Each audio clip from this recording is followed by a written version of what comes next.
Pero también pueden ser efectos no esperados, adversos, potencialmente inclusive peligrosos para el paciente. Estos efectos adversos los llamamos colaterales o tóxicos en el sentido más común.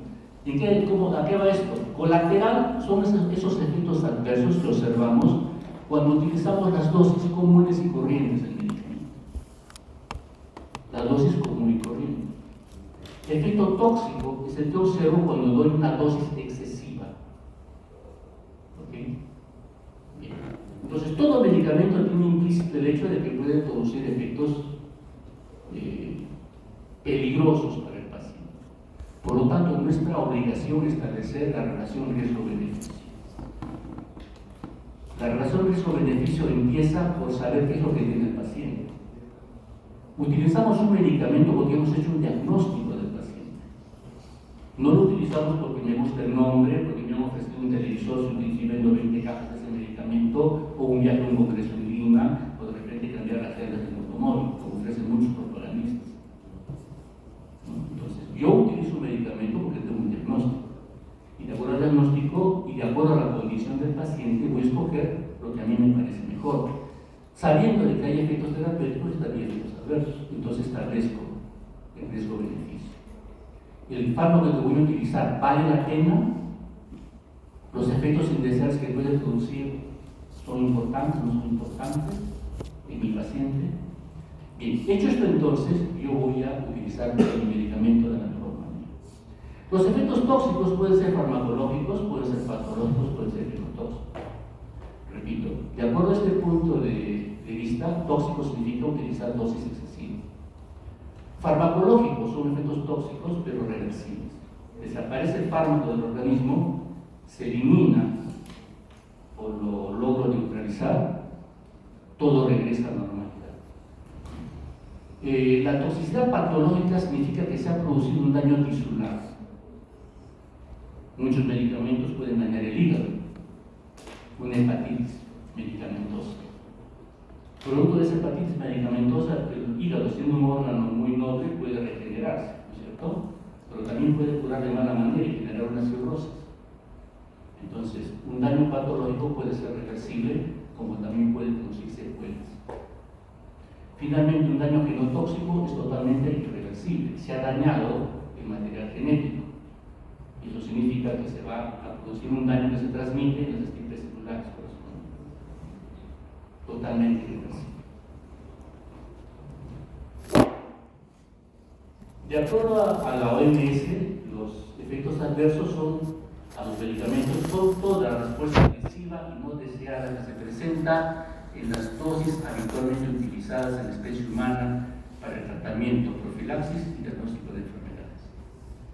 Entonces, un efecto adverso, por definición, es el que se produce en forma no deseada con dosis habitualmente utilizadas. Tratamiento, profilaxis y diagnóstico definen lo que es medicamento, ¿no es cierto? Cuando ya han definido doctores que hablan de medicamento, han dicho que es toda sustancia de origen natural o sintético que se utiliza para el tratamiento de las enfermedades, para la prevención de las mismas o el diagnóstico. Esta definición de medicamento excluye el alimento, el nutriente, el suplemento nutricional. Incluye medicamentos que comúnmente los conceptamos como tales para tratar la hipertensión arterial, curar infecciones, etc. Las vacunas para prevenir enfermedades y aquellos medicamentos utilizados, por ejemplo, en radiología, imagenología, medios de contraste y otros para lograr hacer diagnóstico.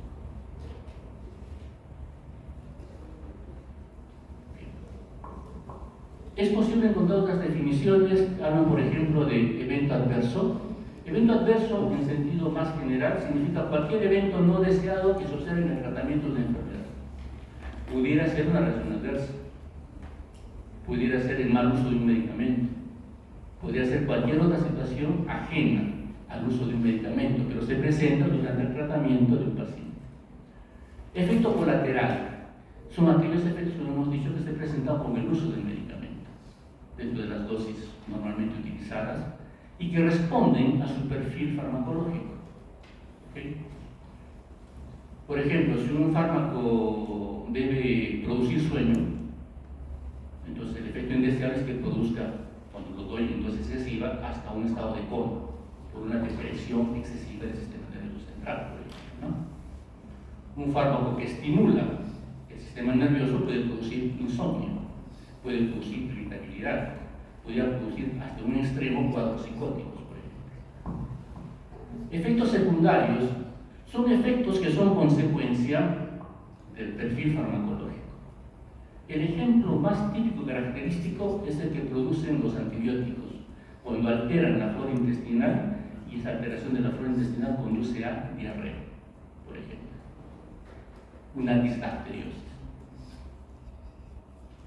A veces no solo producen diarrea, sino producen hasta vaginitis, porque el medicamento altera la flora propia de la vagina, y eso genera que comiencen a proliferar anaerobios y produce una vaginosis bacteriana. O crea un medio adecuado para que puedan instalarse en hongos y producir micosis a nivel vaginal. Todo por el uso de un antibiótico de amplio espectro, por ejemplo, ¿no? Entonces, es un efecto secundario. La vaginitis, la vaginosis, no es una irritación directa del medicamento a ese nivel de glucosa, sino es producto de barrer por la flora intestinal, que eso produzca, por un lado, diarrea, por otro lado, produzca generación o facilitación para la implantación de hongos, por ejemplo. Problemas relacionados a medicamentos, pues es toda reacción no esperada que se presente con el uso de medicamentos.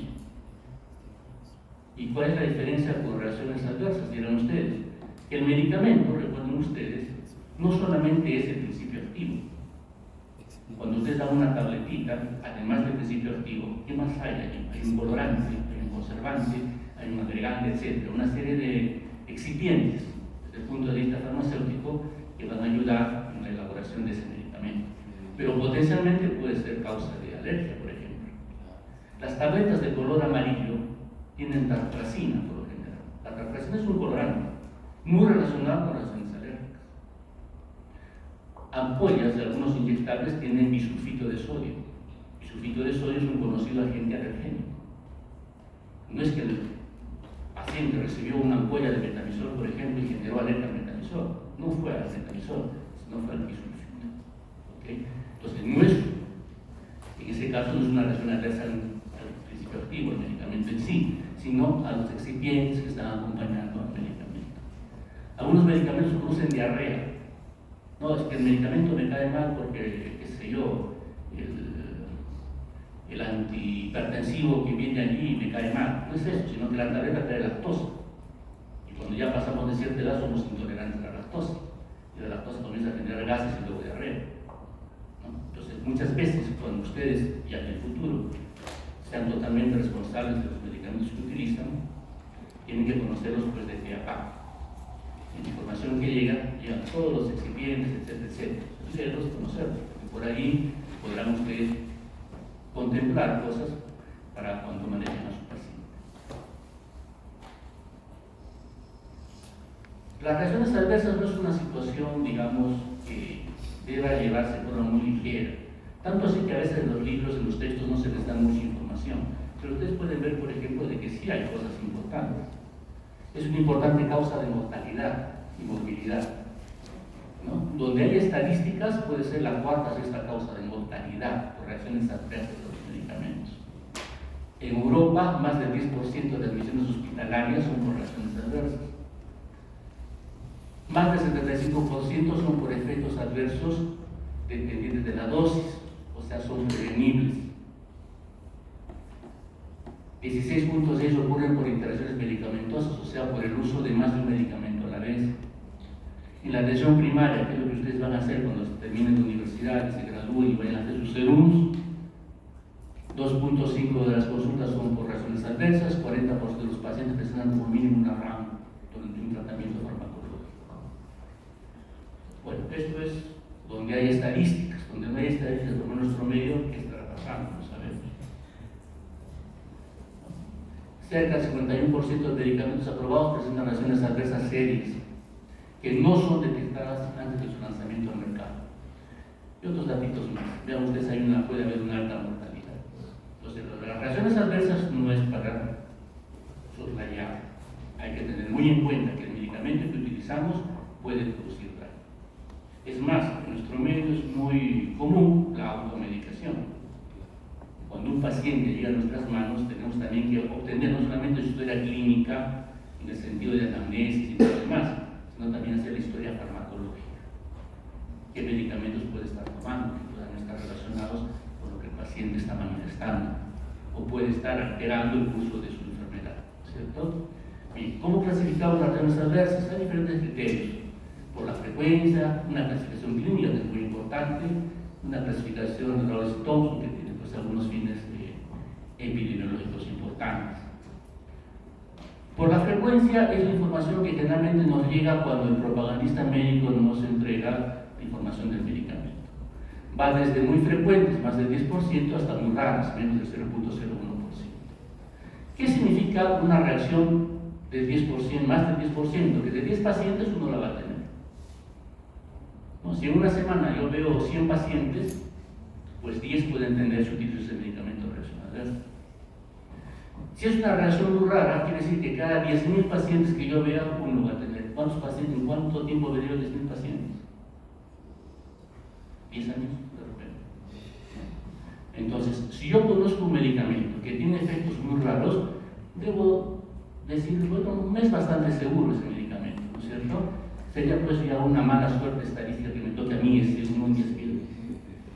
Esa vez, ¿no? En cambio, si yo utilizo uno que tiene una alta frecuencia, pues yo sé que me va a dar fácilmente racionalidad. Tengo que estar muy atento a la misma.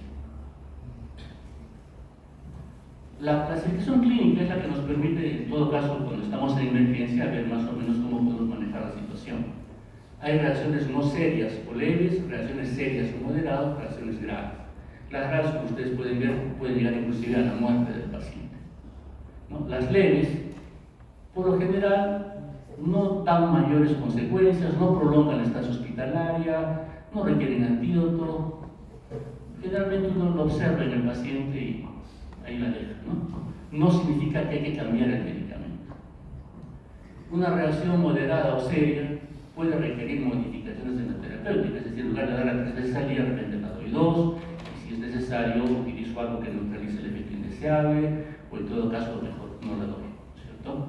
Un medicamento, por ejemplo, que produzca estreñimiento puede ser poco conveniente en ciertos pacientes, cardíacos, por ejemplo.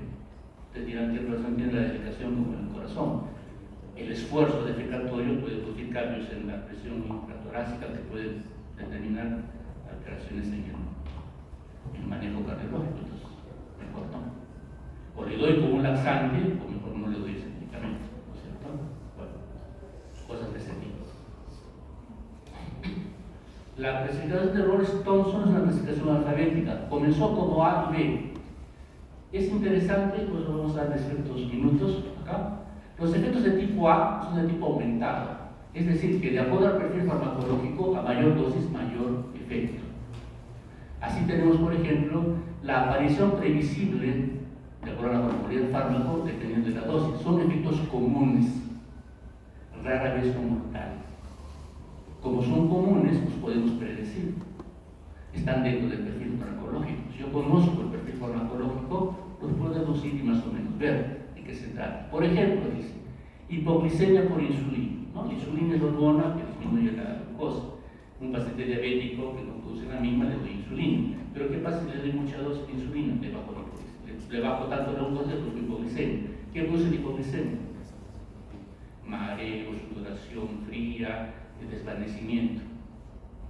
Si está manejando su carro, se va a desmayar, va a chocar y se va a matar, ¿no es cierto? Entonces tengo que tener cuidado con la dosis. Segundo, el paciente tiene que aprender a reconocer la hipoglicemia, porque apenas nota una cosa rara, tiene que ponerse 1 o 2 caramelitos y chuparlos. Entonces se eleva la glucosa y superamos el problema. Pero ¿dónde está? Que le hemos dado demasiada insulina, o que el paciente se equivocó y se administró demasiada insulina, ¿no? Bueno, otro ejemplo, bradicardia por beta bloqueadora. Beta bloqueadora disminuye la frecuencia cardíaca. Si le doy mucho o le dosifico mal y la dosis es excesiva, la bradicardia puede producir inclusive también un 5, ¿no es cierto? Los efectos tipo B, extraños o bizarros, son impredecibles. No se relacionan con la dosis, son raros y son con elevada tasa de mortalidad. Ejemplo típico, las alergias, las anafilaxis, ¿no? Toda la vida me han puesto penicilina cuando tengo la garganta, ¿no?, inflamada, las amígdalas. Sin embargo, ya me colocaron mi penicilina con emisor, se me hinchó la cara, no podía respirar, me desmayé, me bajó la presión.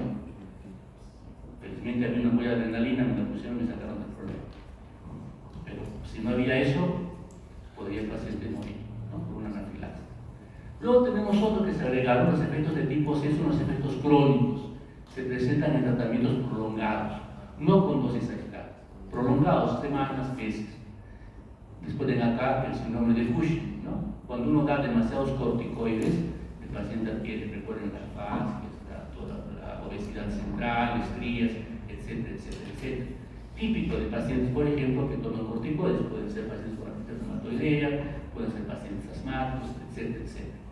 Los efectos de tipo D o diferidos aparecen después de mucho tiempo, inclusive en la descendencia. Algunas neoplasias, por ejemplo, están aquí involucradas. Los de tipo E ocurren al final del tratamiento. Clásicamente son los síndromes por supresión, ¿no? Se utiliza un fármaco por mucho tiempo, se suspende de forma brusca y el organismo que estaba habituado a ese medicamento encuentra un vacío y genera toda una reacción potencialmente mortal. Acá, suspender beta-bloqueadores en pacientes cardíacos puede conducir inclusive a un estado tipo preinfarto. Finalmente tenemos otros de tipo F por falla o por sustancia extraña. Sustancia extraña, hablemos pues los producidos por los excipientes que mencionamos hace un momento en los diferentes medicamentos. Bueno, dos términos importantes a reconocer acá: idiosincrasia e hipersensibilidad. La idiosincrasia es una característica genéticamente determinada donde el efecto presenta en diferentes personas, diferentes pacientes, diferencias de magnitud del mismo.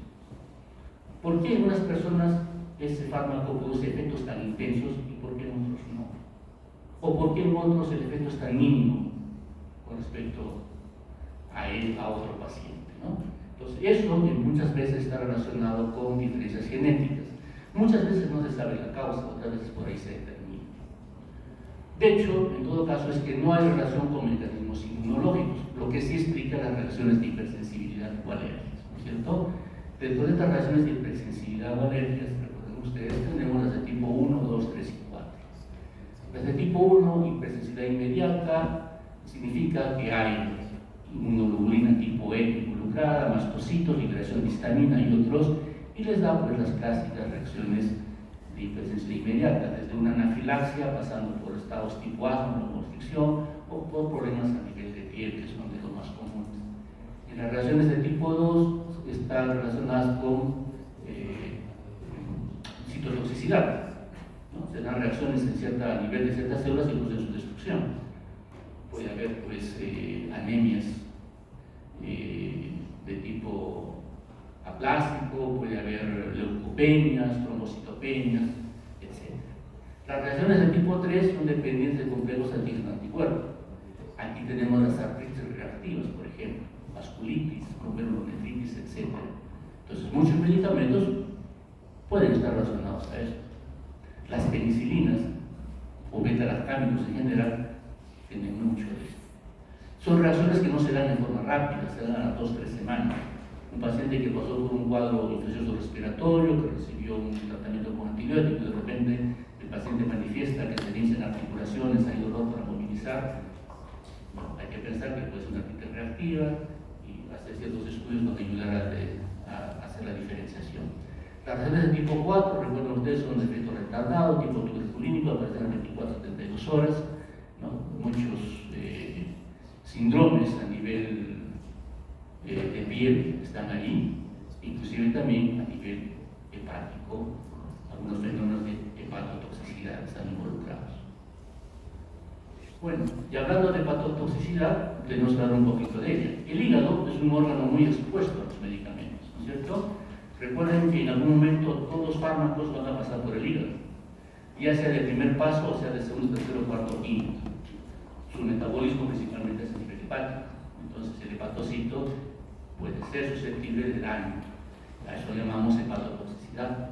Entonces podemos diferenciar dos tipos de hepatotoxinas, las que son intrínsecas y las que son idiosincrásicas. Las intrínsecas significa que hasta cierto punto su perfil es predecible, ¿no? Está relacionado con la dosis, es posible estudiarlo en modelos de experimentación.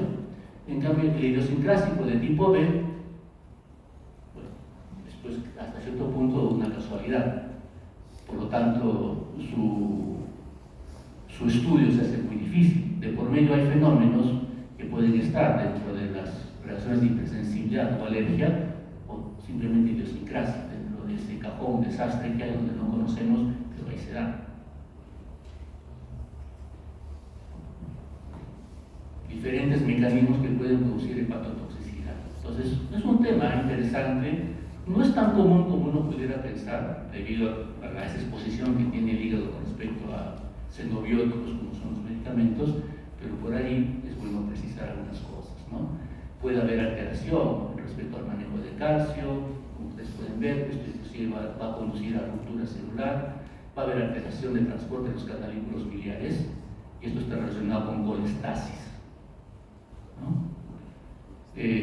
Puede haber formación de moléculas no funcionales debido a la acción de los sistemas de metabolización, puede haber activación de vías apoptóticas, puede haber inducción de respuestas inmunológicas, puede haber alteración mitocondrial. Alteración mitocondrial, recuerden ustedes, finalmente yo inclusive apoptosis, ¿no es cierto? Entonces, todo esto se ha visto que puede estar relacionado con esa hepatotoxicidad. Lo que en todo caso hay que tener presente es que hay diferentes tipos de hepatotoxicidad, algunos más comunes que otros.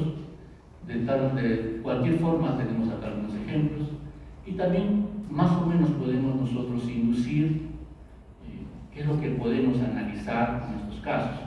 Cuando hay un daño hepatocelular, una hepatitis tóxica, en buena cuenta, lo que principalmente se ve elevado son las transaminasas, ¿cierto? La TGO, la TGP. Cuando tenemos un problema colestásico, lo que más se eleva, ¿qué es? La fosfatasa alcalina.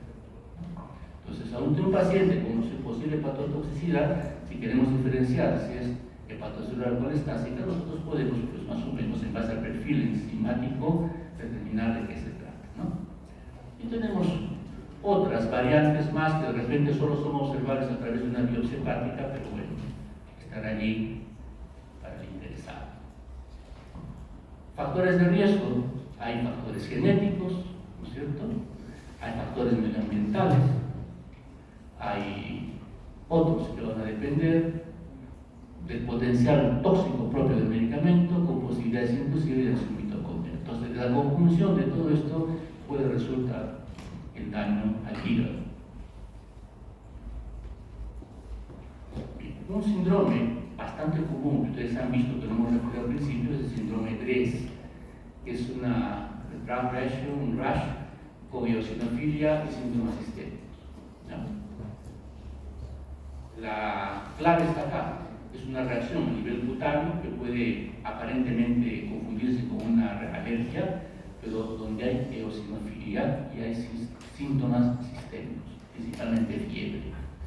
Una incidencia de 1 a 1000 a 1 en 10.000, más común en adultos. La mortalidad de ustedes no es tan baja, 10 a 20%, que decir que 1 de cada 5 pacientes puede morirse.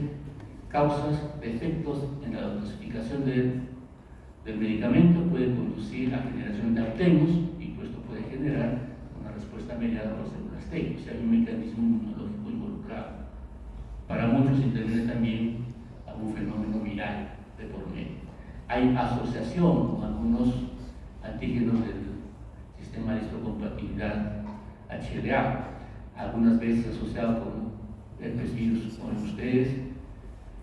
Esto es lo importante que recuerden: entre 3 semanas y 3 meses después de la exposición al fármaco va a haber fiebre, durante días o semanas el rash, o sea, un exantema característico, ¿no? con esa evolución.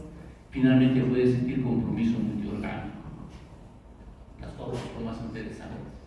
Las fotos son del Hospital General, no son de Rusia ni de Estados Unidos, son del Hospital General, acá una cuadra, 2 cuadras. Entonces, pueden ver el RAS a nivel abdominal, morbiliforme, si quieren una expresión más semiológica, ¿no? El enantema. A nivel de manos, en un momento va a haber descamación. Y sobre esto, recuerden ustedes, hay eosinofilia, va a haber fiebre y otras molestias adicionales. Entre 3 semanas a 3 meses después del medicamento. Otro efecto adverso común con fármacos se da a nivel cardiovascular, dentro de los cuales el síndrome del pute largo es de los más comunes. El pute largo significa que el segmento pute, hay que recordar un poquito su electrofisiología, ¿no? ¿A qué se refiere el pute? Es el periodo de repolarización en el ciclo cardíaco. Entonces, cuando está alargado, acá el pute, después de que es bastante prolongado, genera arritmias, característicamente una arritmia polimorfa ventricular que puede conducir a la taquicardia helicoidal con muerte súbita. Entonces, esos problemas de repolarización en el corazón están asociados con bloqueo de canales de potasio, que es lo que sucede en la fase 3 del ciclo cardíaco, ¿no es cierto? Como dijimos que todo es fisiología, eso es algo que ustedes deben manejarlo bien. ¿Ok? Y vean ustedes diferentes fármacos asociados a esto. En su momento lo van, conforme vayan descubriendo y estudiando los diferentes grupos farmacológicos, lo van a entender mejor. ¿Hay antibióticos? Sí, hay antibióticos. Dado que esta primera parte de farmacología va a versar básicamente sobre antibióticos, vamos a encontrar muchos antibióticos que están asociados con este síndrome de pute largo. Acá dice agentes antiinfecciosos, claritromicina, nitromicina, alofantrina, pentaminina, esparloxacina. Para su buena suerte, esparloxacina ya no se utiliza. Pentaminina no hay en nuestro medio, alofantrina no se utiliza. Pero claritromicina y nitromicina se utiliza mucho. Ahora aprenderán por qué, cuándo, cómo y dónde. Un poco la génesis del síndrome del pute largo. Bueno, acá la repolarización de la fase 3 es tan prolongada, entonces, que va a determinar que comiencen actividades eléctricas anormales que desencadenan las taquicardias. Esa taquicardia principalmente se va a reflejar, repito, a nivel ventricular, lo que va a llevar pues, a parada cardíaca, fibrilación ventricular y muerte súbita por uno u otro mecanismo. Muy bien. Los efectos indeseables también se dan a nivel del sistema nervioso central, de la esfera psíquica, los psicofármacos. Allí podemos hablar de lo que es mal uso, de lo que es abuso, dependencia y adicción. Son términos entonces que dentro del aspecto psicofarmacológico son importantes reconocer. Antes de pasar a la diapositiva, simplemente por definición. Mal uso significa que un medicamento es utilizado en indicaciones que no son las apropiadas, pero lo vamos a utilizar con dosis más o menos que son las normales. Hablamos de abuso cuando además de utilizar el medicamento en condiciones o en situaciones que no lo ameritan, lo hacemos en dosis excesiva. Ese abuso puede conducir a la dependencia, definitivamente, donde el paciente necesita el medicamento para poder desarrollarse, vivir, convivir, etc. Y adicción significa que además el paciente genera tolerancia, la necesidad de dosis cada vez mayores, y cuando deja de utilizar el medicamento genera síndromes de abstinencia.